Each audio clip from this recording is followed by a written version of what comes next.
નમસ્કાર વિદ્યાર્થી મિત્રો, આંતરવિભાગીય અને કર્મચારી વિષયક પત્ર વ્યવહાર અંતર્ગત આપણે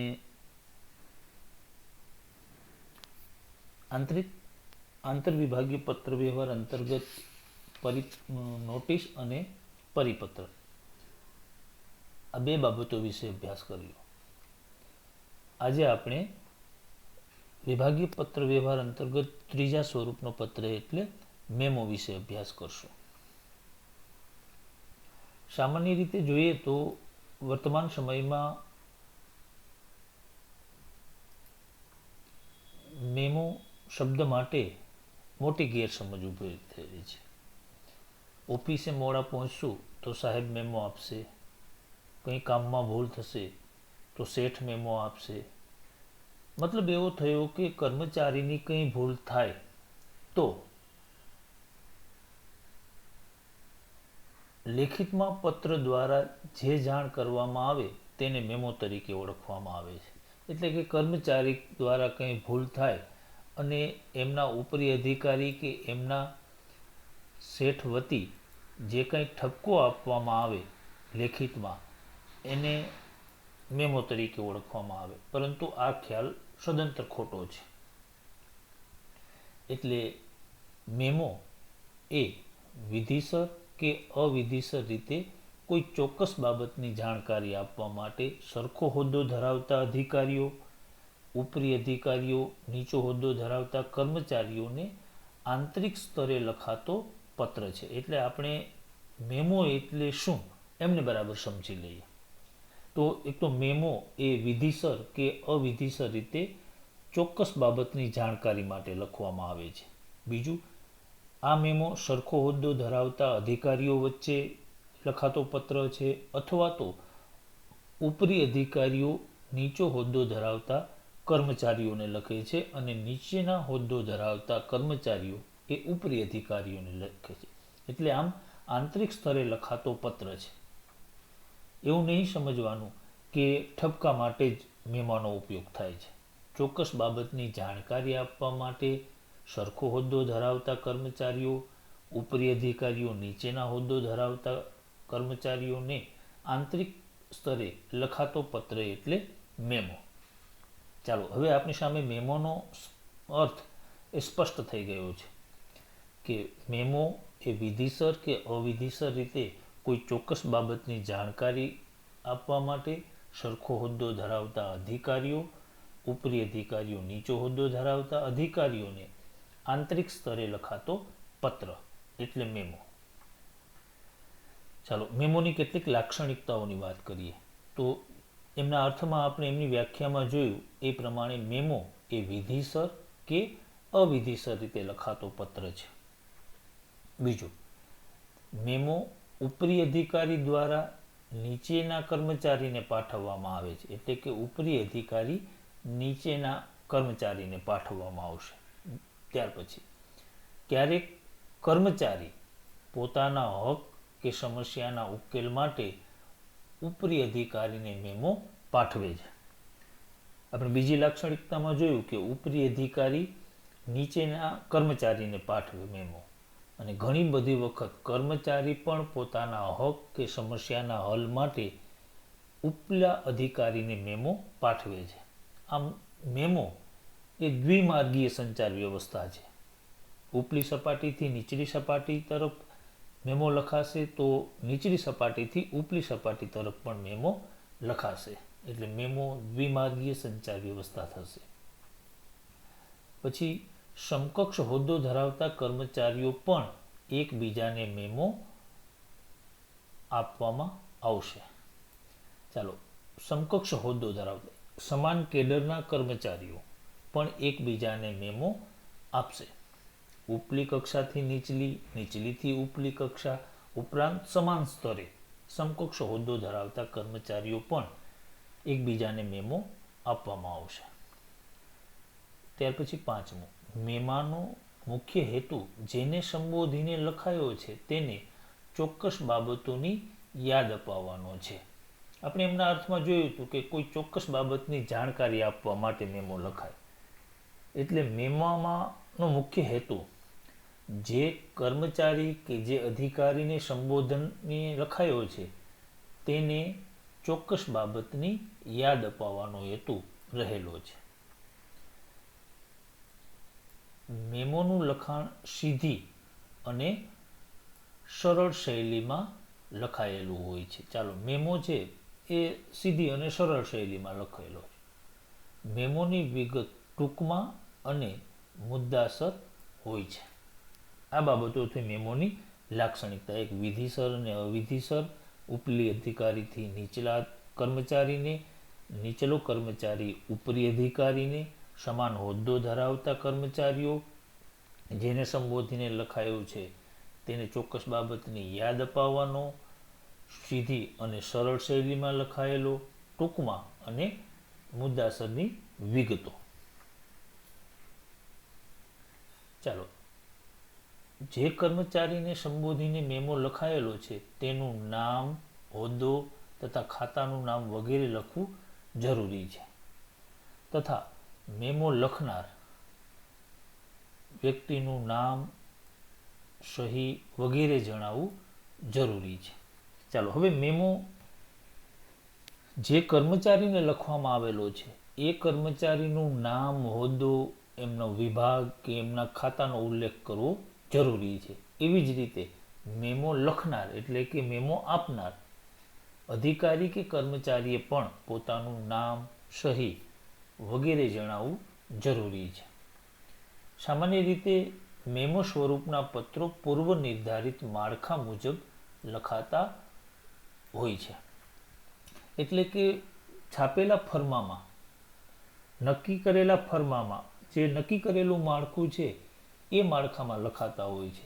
ખાલી લખેલા માળખામાં વિગતો છે એ લખવાની થશે, જેને આપણે મેમાનું પૂર્વ નિર્ધારિત માળખું કહીએ છીએ. ઘણી બધી વખત પરીક્ષામાં મેમોનું પૂર્વ નિર્ધારિત માળખું જણાવો આવો કરીને પ્રશ્ન પૂછવામાં આવે છે. એટલે મેમાનું પૂર્વ નિર્ધારિત માળખું કેવું છે એમની વાત કરીએ તો સૌથી પહેલાં ટાઇટલમાં જેમ આપણે વાણિજ્ય પત્રમાં કંપનીનું નામ લખીએ છીએ, કંપનીનું નામ આવશે, એમનું સરનામું. પણ એક બાબત એ ધ્યાનમાં રાખો કે પૂર્વ નિર્ધારિત માળખામાં માત્ર આપણે વિગતોનો ઉલ્લેખ કરવાનો છે, વિગતો લખવાની નથી. ચાલો, કંપનીનું નામ, પછી સંદર્ભ નંબર, એમની નીચે તારીખ, સામેની બાજુ પ્રતિ, રવાના. એટલે અહીંયા ધ્યાન રાખીએ, જેને મેમો આપવાનો છે એમને અહીંયા દર્શાવવામાં આવશે, અને જે મેમો લખે છે અથવા તો જે મેમો આપે છે એ, એટલે કે મેમો કોના દ્વારા રવાના કરવામાં આવ્યો એમની વિગતો. ત્યાર પછી વિષય, અહીંયા ટૂંકી અને મુદ્દાસર મેમાની વિગતો લખવાની છે. સમાપનમાં જેવી રીતે આપણે સહી કરતા હતા એવી જ રીતે સહી અને એમની નીચે હોદ્દો. જો આ મેમો કોઈ અન્યને મોકલવામાં આવેલો હોય તો અહીંયા નકલ રવાના. ચાલો, આ મેમાનું પૂર્વ નિર્ધારિત માળખું બરાબર ધ્યાનમાં રાખીએ કે અહીંયા કંપનીનું નામ, સંદર્ભ નંબર અને તારીખ, ડાબી બાજુએ પ્રતિ અને કોના દ્વારા, પછી વિષય, મેમોની મુદ્દાસર વિગતો, સહી, હોદ્દો અને નકલ રવાના. આ છાપેલા પૂર્વ નિર્ધારિત માળખામાં વિગતો મેમો લખનાર એ લખશે. અહીંયા આપણે પૂર્વ નિર્ધારિત માળખું જોયું. ત્યાર પછી નમૂનાના મેમો જોઈએ. તો ભરતી પ્રક્રિયાની માહિતી આપતો મેમો. ચાલો, અહીંયા નવકાર ડાયમંડ લિમિટેડ, એમનું એડ્રેસ બાપુનગર, આપણે વાત કરીએ એમાંથી સંદર્ભ, તારીખ, પ્રતિ એટલે કે કોને લખવામાં આવેલો છે તો વહીવટી અધિકારીને લખવામાં આવ્યો છે. કોના દ્વારા રવાના કરવામાં આવ્યો તો ખરીદ મેનેજર દ્વારા, કારણ કે આપણે ખરીદ પ્રક્રિયા અંગેનો મેમો લખીએ છીએ. ચાલો, વિષય ખરીદ વેચાણ વિભાગે કરેલ ખરીદ વિભાગે કરેલ ખરીદી અંગે.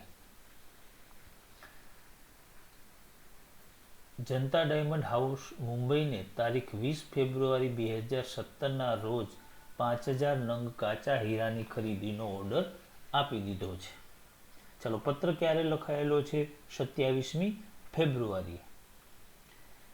અહીંયા વિગત દર્શાવી દીધી કે જનતા ડાયમંડ હાઉસ મુંબઈને 20 તારીખે 5000 નંગ કાચા હીરાની ખરીદી માટેનો ઓર્ડર આપી દીધો છે.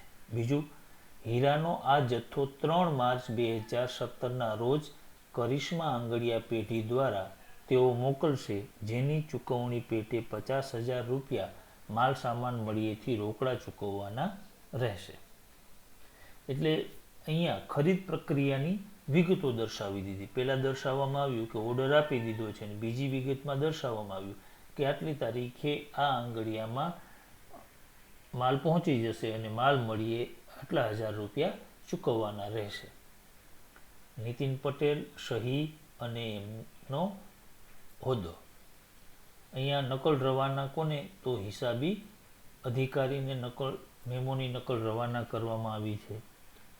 ચાલો, એકદમ સરળ બાબત છે. મેમો, કંપનીનું નામ, એમનું સરનામું, સંદર્ભ, તારીખ, સામેની વિગતે પ્રતિ અને નકલ રવાના. વિષયની વિગતો,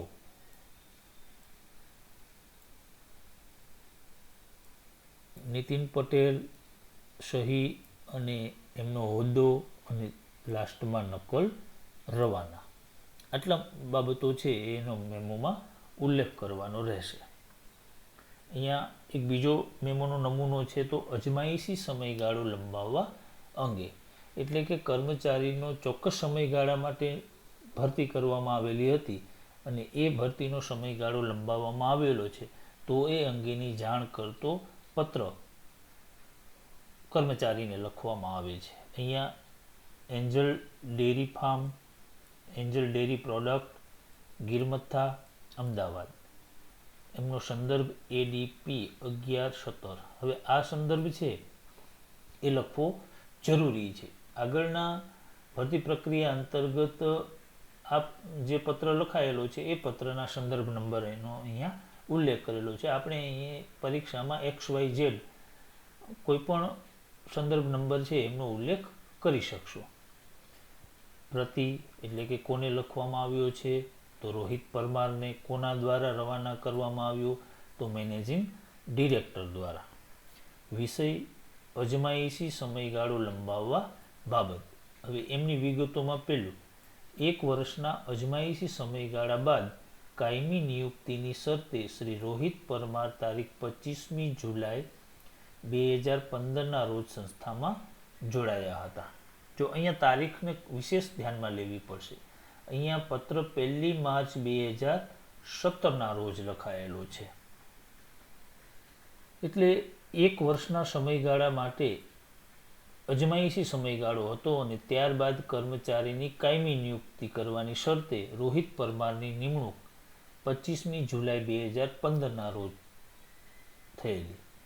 સંસ્થામાં કરાયેલ નિયમમાં ફેરફારના કારણે કારકુનો માટે અજમાયશી સમયગાળો 2 વર્ષનો કરવામાં આવેલો છે. 1 વર્ષના સમયગાળાના બદલે સંસ્થાએ પોતાના નિયમોમાં ફેરફાર કરી અને અજમાયશી સમયગાળો 2 વર્ષનો કરેલ છે. તેથી શ્રી રોહિત પરમારની નિમણૂક કાયમી કરવા અંગેનો નિર્ણય જુલાઈ 2017માં લેવાશે.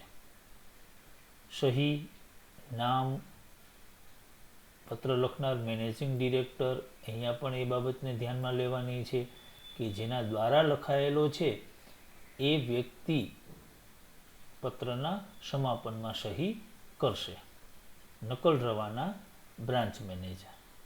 ચાલો, એટલે અહીંયા આપણે પત્રનું મેમોનું પૂર્વ નિર્ધારિત માળખું જોયું અને મેમાના 2 નમૂનાના પત્રોનો અભ્યાસ કર્યો. ત્યાર પછી આપણે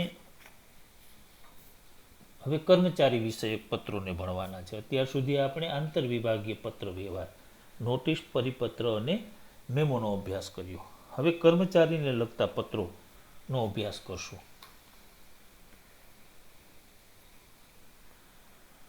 વર્તમાન સમયમાં કોઈપણ પેઢી કે સંસ્થામાં સંનિષ્ઠ કર્મચારીઓનું મહત્ત્વ વધતું ગયું. ભલે ટેકનોલોજીનો વિકાસ થયો, ટેકનોલોજીનો ધંધામાં ઉપયોગ વેપારમાં કે કંપનીમાં થવા લાગ્યો, પરંતુ એનો અર્થ એ નથી કે વર્તમાન સમયમાં કર્મચારીઓનું કોઈ મહત્ત્વ નથી. મતલબ કે વર્તમાન સમયમાં પણ કર્મચારીઓનું ધંધામાં વિશેષ મહત્ત્વ છે અને કર્મચારીઓને ધંધાની સંપત્તિ તરીકે ગણવામાં આવે છે. કોઈપણ એકમ, પેઢી, સંસ્થા કે કંપનીમાં કાર્યક્ષમ કર્મચારીઓ મેળવવા અને તેમને જાળવી રાખવા જરૂરી છે. હવે આ કર્મચારીઓને જાળવવા, કર્મચારીઓને મેળવવા, એમના માટે કર્મચારીઓની ભરતી, એમની નિયુક્તિ, એમની બઢતી, બદલી, અપકોષ કે નોકરીની સમાપ્તિ જેવી પ્રક્રિયાઓ કરતી વખતે સાવચેતી રાખવી પડે અને એ અંગે પત્ર વ્યવહાર કરવો પડે. એટલે કે કર્મચારી વિષયક પત્રો અંતર્ગત આપણે ભરતીના પત્રો, નિયુક્તિના, બઢતીના, બદલીના, અપકર્ષના કે નોકરીની સમાપ્તિના પત્રો લખવાના થતા હોય છે. ચાલો હવે આપણે આ અલગ અલગ બાબતો એટલે કે ભરતી, નિયુક્તિ, બઢતી, બદલી, અપકર્ષ કે નોકરીની સમાપ્તિના પત્રો કેવી રીતે લખવાના છે, એમાં કઈ કઈ બાબતોનો સમાવેશ થશે એમનો અભ્યાસ કરશું. સૌથી પહેલાં આપણે અહીંયા ભરતી બાબતના પત્રોનો અભ્યાસ કરશું. સૌથી પહેલાં ભરતીનો અર્થ. સામાન્ય અર્થ જોઈએ તો ભરતી એટલે વ્યાપારિક પેઢી કે સંસ્થામાં જરૂરી કર્મચારીઓની નિમણૂક કરવી. કર્મચારીની નિમણૂક કરવી એટલે ભરતી કરવી, એ સામાન્ય અર્થ થયો. પરંતુ ભરતીનો અર્થ માત્ર કર્મચારીઓની નિમણૂક કરવી કે ખાલી જગ્યા પૂરવો એટલો મર્યાદિત નથી. ખાલી કર્મચારીની નિમણૂક કરીએ એટલે ભરતી એવો સામાન્ય અર્થ છે.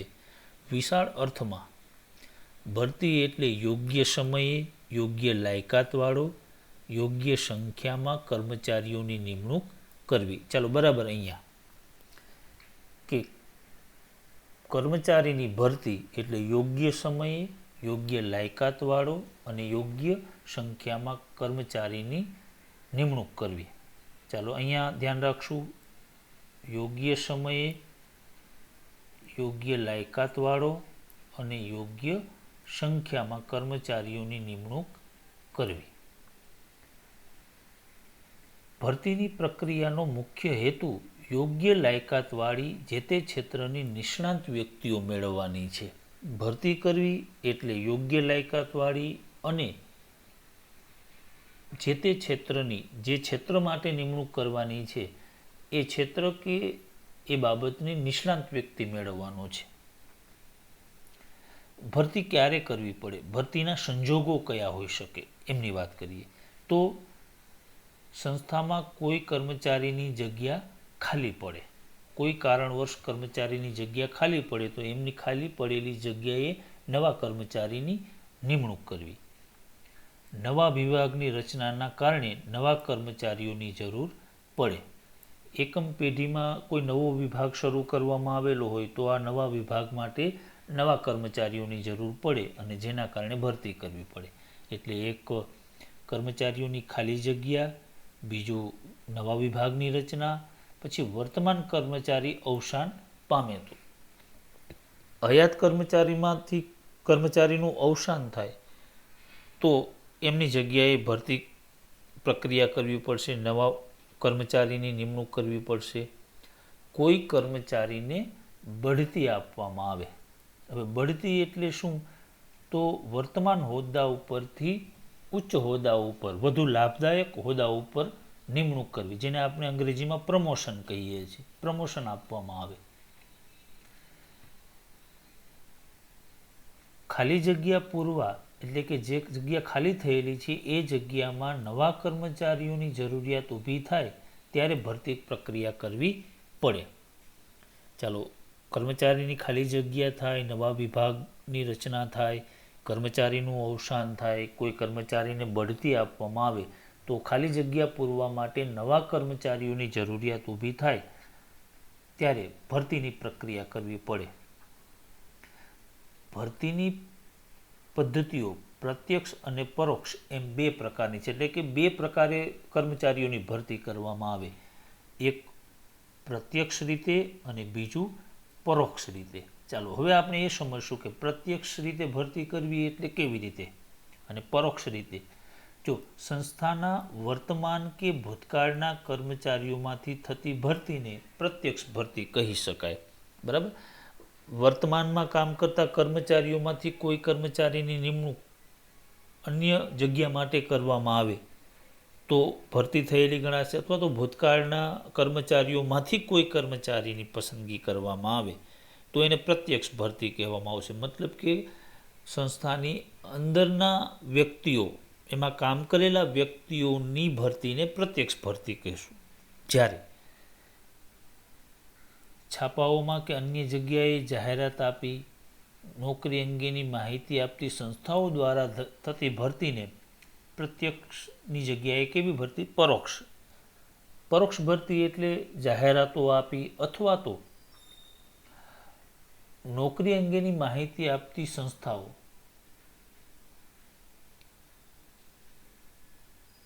માંથી કર્મચારીની ભરતી કરવામાં આવે તો એવી ભરતીને પરોક્ષ ભરતી કહેવામાં આવશે. સંસ્થાના જ વર્તમાન કે ભૂતકાળના કર્મચારીઓમાંથી થતી ભરતીને પ્રત્યક્ષ ભરતી,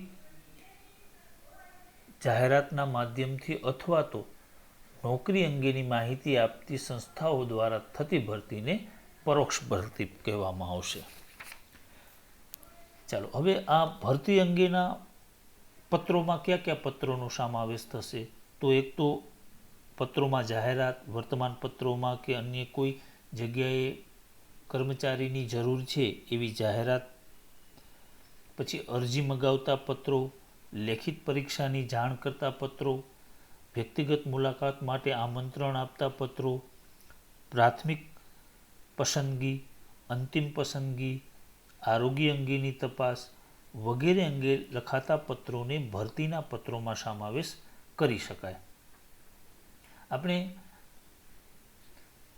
ભરતી પ્રક્રિયાના કેટલાક પત્રોનો અભ્યાસ કરશું.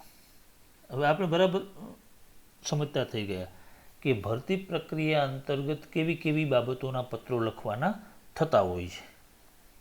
ખાસ કરી અને લેખિત પરીક્ષાની જાણ કરતો પત્ર, રૂબરૂ મુલાકાત એટલે કે ઇન્ટરવ્યૂમાં હાજર રહેવા અંગેનો પત્ર, પ્રાથમિક પસંદગી, અંતિમ પસંદગી અથવા તો આરોગ્ય ચકાસણી અંગેના પત્રો એ ભરતી પ્રક્રિયાના પત્રો અંતર્ગત સમાવેશ થશે.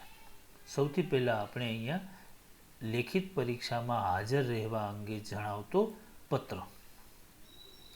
ચાલો, પેઢી સંસ્થાનું નામ છે VT Parekh charter account and co, એમનું સરનામું Abhimanyu complex, racecourse road, Rajkot, pin code number અને તારીખ 15મી મે 2017.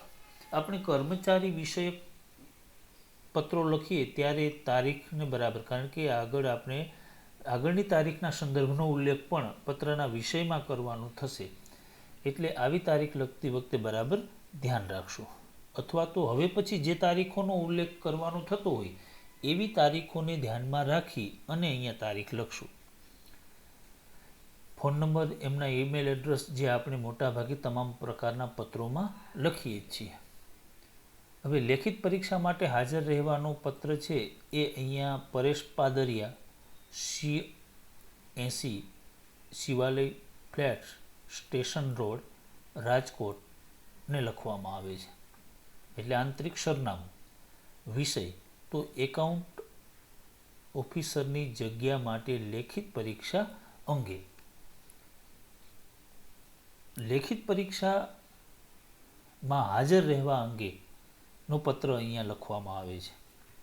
શ્રીમાન અથવા શ્રીયુત, આપની તારીખ 5મી મે 2017ની એકાઉન્ટ ઓફિસરની જગ્યા માટે ઉમેદવારી રજૂ કરતી અરજી મળી. કારણ કે ભરતી પ્રક્રિયાની શરૂઆત ત્યાંથી થશે, અરજીથી. એટલે 5મી મે 2017ની એકાઉન્ટ ઓફિસરની જગ્યા માટે અરજી મળી હતી. આપના ગુણપત્રો અને અન્ય પ્રમાણપત્રોની ચકાસણી કરતાં અમારી કંપનીમાં એકાઉન્ટ ઓફિસરની જગ્યા માટે લાયકાત ધરાવો છો તેવું માલુમ પડેલ છે. એટલે કે એમની અરજીના અનુસંધાને જે એમના સાથે મોકલાવેલા ગુણપત્રકો અને પ્રમાણપત્રકોનો અભ્યાસ કર્યો તો કંપનીને યોગ્ય લાભ માલુમ પડેલું છે. અમારી કંપની ભરતી પ્રથા અનુસાર ઉપરોક્ત જગ્યા માટે તમામ ઉમેદવારો માટે એક લેખિત પરીક્ષાનું આયોજન કરવામાં આવ્યું છે. હવે દરેક કંપની એમના કર્મચારીઓની ભરતી પ્રથા અલગ અલગ હોઈ શકે. કોઈ લેખિત કસોટીથી નિમણૂક કરતી હોય, કોઈ લેખિત કસોટી અને ઇન્ટરવ્યૂ દ્વારા, કોઈ પ્રેક્ટિકલ પરીક્ષા દ્વારા. એટલે કયા કર્મચારીની નિમણૂક કરવાની છે એમના આધારે ભરતી પ્રક્રિયાની પ્રથા નક્કી થશે. અહીંયા કંપની પોતાના ઉમેદવારોની કર્મચારીઓની નિમણૂક માટે એક લેખિત પરીક્ષાનું આયોજન કરવામાં આવ્યું છે એવું પત્રમાં જણાવે છે. હવે લેખિત પરીક્ષા કેવી હશે? તો લેખિત પરીક્ષા હેતુલક્ષી પ્રશ્નો ધરાવતી હશે અને એક કસોટીના ગુણ 200 રહેશે. આ પરીક્ષામાં ઉમેદવારનું સામાન્ય જ્ઞાન, એકાઉન્ટિંગને લગતું કમ્પ્યુટરને જ્ઞાન અને એકાઉન્ટને લગતી બાબતોનો સમાવેશ કરવામાં આવશે. એટલે કે જે હેતુલક્ષી પ્રશ્નો છે એ સામાન્ય જ્ઞાનના, એકાઉન્ટને લગતા, કમ્પ્યુટરના જ્ઞાન, ટેલીને લગતા. લેખિત પરીક્ષાની સમય મર્યાદા 2 કલાકની રહેશે. આ પરીક્ષામાં સફળ ઉમેદવારોને રૂબરૂ મુલાકાત માટે બોલાવવામાં આવશે. ચાલો, એટલે અહીંયા લેખિત પરીક્ષા અંગેની વિગતો દર્શાવવામાં આવી. કસોટી સબ્જેક્ટિવ હશે કે ઓબ્જેક્ટિવ હશે, કેટલા ગુણની હશે, એનો સિલેબસ શું રહેશે, સમય કેટલો રહેશે અને એ ભરતી પ્રક્રિયા એ લેખિત પરીક્ષામાં સફળતા મેળવેલ ઉમેદવારોને રૂબરૂ મુલાકાત માટે બોલાવવામાં આવશે.